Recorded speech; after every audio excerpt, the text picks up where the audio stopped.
Alright guys, unboxing Akaza from Demon Slayer.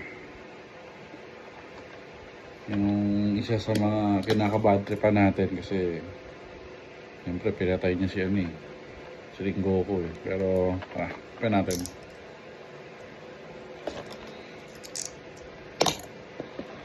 Alright, let's see ano naman. Here's the clamshell. Very straightforward lang.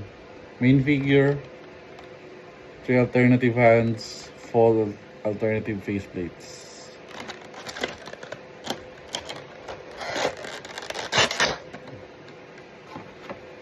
Natin yung main figure. Uy, naglag yung naglag yung kamay.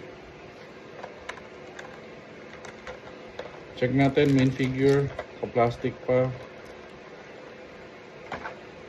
Alright. Akaza.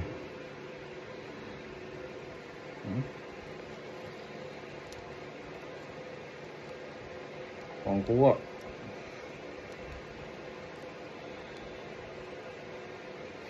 Yun. Picture.